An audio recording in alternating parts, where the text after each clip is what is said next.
తిరుపతి తొక్కిసలాట ఘటనలో గాయపడ్డ బాధితుల్ని పద్మావతి హాస్పిటల్లో సీఎం పరామర్శించిన తర్వాత ప్రస్తుతం ఆయన మాట్లాడుతున్నారు. లైవ్ ద్వారా చూద్దాం.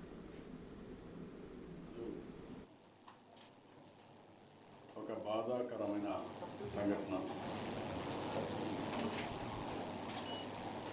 ఏదైతే ఈ పవిత్రమైన దివ్యక్షేత్రంలో జరగకూడదో అలాంటి సంఘటన జరిగింది.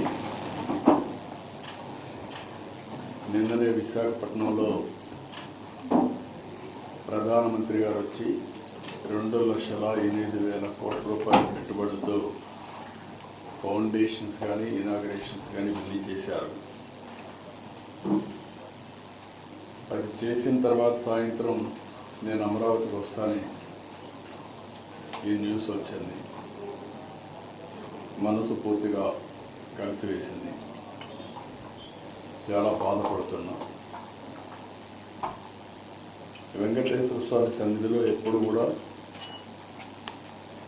మనసా వాచ ఇక్కడ ఎలాంటి అపచారాలు జరగకూడదు, అలాంటి పవిత్రమైనటువంటి దివ్యక్షేత్రంగా దీన్ని ఎల్లప్పుడూ నిలబెట్టాలని నా తాపత్రయం.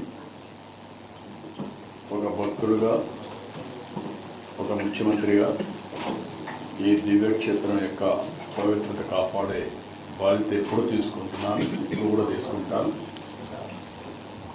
అయితే జరిగిన సంఘటన చూసిన తర్వాత నేను సైట్ దగ్గరికి వెళ్ళాను. సైట్ అంతా కూడా చాలా డీటెయిల్గా పరిశీలించాను. అక్కడి నుంచి హాస్పిటల్కి వెళ్ళాను. అందరితో మాట్లాడాను. కొంతమంది కుటుంబ సభ్యుల్ని, వాళ్ళ గ్రామస్తుల్ని, బంధువులు పోగొట్టుకున్న ఉన్నారు హాస్పిటల్. ఇంకా వాళ్ళతో కూడా మాట్లాడాను. తర్వాత వచ్చి ఆఫీసులో కూడా కొంత సమీక్ష చేశాను. నేను అన్ని విధాల అన్ని కోణాల్లో నాకు సమాచారం ఉంటే దాన్ని బట్టి ఎలాంటి సంఘటనలు పునరావృతం కాకుండా ఉండడానికి ఎలాంటి నిర్ణయాలు చేస్తే దోహదం చేస్తాయో అలాంటి నిర్ణయాలు చేయాలనేది నా ఉద్దేశం. నేను ఏం చేసినా కూడా నా మనస్సాక్షిగా ఈ దివ్యక్షేత్రాన్ని మళ్ళీ పవిత్రత కాపాడడానికి ప్రయత్నం చేస్తాను. అందుకని ఈరోజు కొన్ని నిర్ణయాలు తీసుకుంటూ కొన్ని డైరెక్షన్ కూడా ఇస్తున్నాను. అదే మరి బోర్డు చైర్మన్ ఉన్నాడు, ఈఓ ఉన్నారు, వాళ్ళు కూడా ఈ మెంబర్ కూడా ఉన్నారు. వాళ్ళు కూడా చాలా స్పష్టంగా ఆదేశాలు ఇస్తున్నారు. వాళ్ళు కూడా బోర్డులో డిస్కస్ చేసి నేను చెప్పిన నిర్ణయాలు కరెక్ట్ అని బోర్డు కూడా భావిస్తే వాళ్ళు అవన్నీ అమలు చేస్తారు. అల్టిమేట్గా ఏ వ్యక్తి కూడా ఈ పవిత్ర క్షేత్రం వ్యక్తిగత ఎగోతో కానీ, మన యొక్క అసమర్థతో కానీ,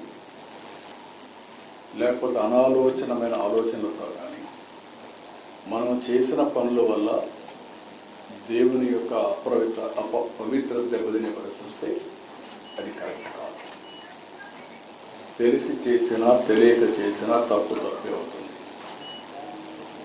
రెండోది, అందరం కలిసి ఇక్కడ దేవునికి సేవ చేస్తున్నాము అనేది ప్రతి ఒక్కరికి రావాల్సిన అవసరం ఉంది. ఇక్కడ రాజకీయాలు కూడా చేయడానికి వీలు లేదు. రాజకీయాలకు అతీతంగా కలియుగ వెంకటేశ్వర స్వామి, కలియుగ దేవుడికి మనం సేవ చేస్తున్నాం అనే భావంతో అందరం ముందుకు పోవాల్సిన అవసరం ఉంది.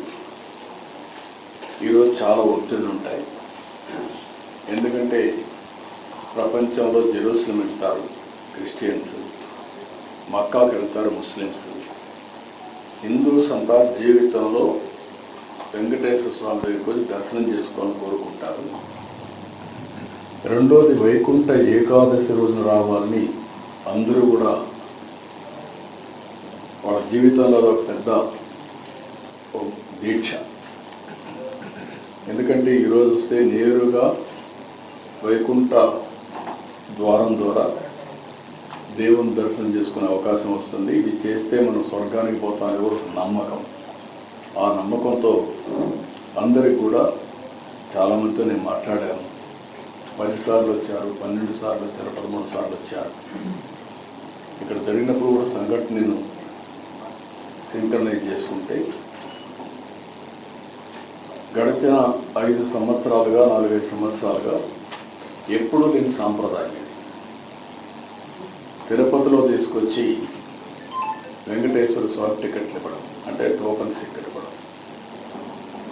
అందరి మనోభావాలు ఏమున్నాయంటే, మేము కొండపైన ఉన్నప్పుడు క్యూ లైన్లో 36 గంటలైనా 45 గంటలైనా ఉంటాం. వెంకటేశ్వర స్వామిని తలుచుకుంటూ ఆయన లీలను గుర్తు చేసుకుంటూ అక్కడ ఉండే టీవీలు కూడా చూసుకొని మేము నైమికమయ్యి దేవుని సేవలో ఉంటాం, దేవుని సన్నిధిలో ఉంటాం. అది వాళ్ళకు ఒక తృప్తి. కానీ ఎప్పుడైతే తిరుపతికి తీసుకొచ్చారో ఇది మాకు కరెక్ట్ అనిపించలేదు అనేది అందరి మనోభావం. ఇది రాష్ట్రంలో ప్రజలందరి యొక్క మనోభావం. రెండోది వైకుంఠ ఏకాదశి, ద్వాదశి 2 రోజులు పవిత్రమైన రోజులు. ఇది 10 రోజులు చేశారు. ఎందుకు చేశారు నాకు తెలియదు. ఆగమ శాస్త్రాలు దాన్ని అనుమతిస్తాయో కూడా తెలియదు. కొన్ని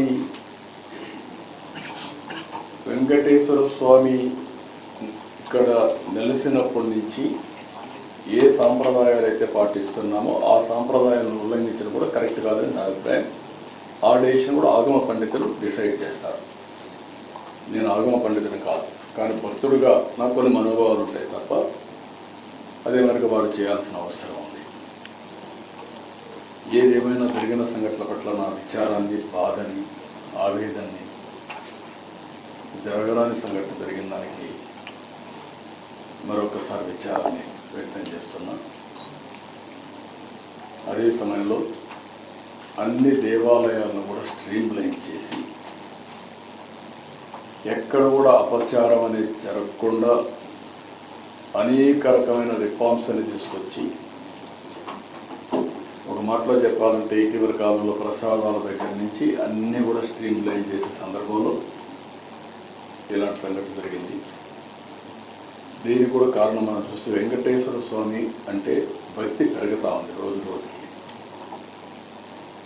ప్రజల్లో కూడా ఇలాంటి అకేషన్లో తప్పకుండా దర్శనం చేసుకోవాలి అనే ఒక సంకల్పం ఉంది. ఆ సంకల్పం ఉన్నప్పుడు ఇక్కడ ట్రస్ట్, మేనేజ్మెంట్ ట్రస్ట్ కానీ ఎగ్జిక్యూటివ్స్ కానీ సమన్వయంతో చేసుకొని దీన్ని లాజికల్గా తీసుకుపోవడానికి భక్తులకి ఎలాంటి ఇబ్బందులు లేకుండా దర్శనం చేయించే ఏర్పాటు చేయాల్సిన బాధ్యత వీళ్ళ మీద ఉంది. అది కూడా చేయాలని కూడా చాలా స్పష్టంగా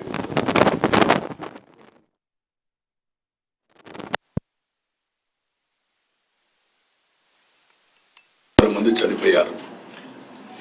వాళ్ళ కుటుంబాలకి నా ప్రగాఢ సానుభూతి తెలియజేస్తున్నాను. అదే సమయంలో 6 కుటుంబాలు కూడా ఎస్ లావణ్య విశాఖపట్నం, శాంతి విశాఖపట్నం, గుద్దేటి నాయుడు బాబు నర్సీపట్నం, రజని విశాఖపట్నం, నిర్మల తమిళనాడు స్టేట్ కోయంబత్తూర్, అదే మరిగా మల్లిగా వీళ్ళు మెట్టు సేలం, వీళ్ళు మొత్తం 6 మంది చనిపోయారు. వాళ్ళ కుటుంబాలకి నా ప్రగాఢ సానుభూతి తెలియజేసుకుంటూ వాళ్ళ ఆత్మకు శాంతి కలగాలని భగవంతుడిని ప్రార్థిస్తూ ఆ కుటుంబాలకు ఒక్కొక్కరికి 25 లక్షల రూపాయలు ఇమ్మీడియట్గా ఆర్థిక సహాయం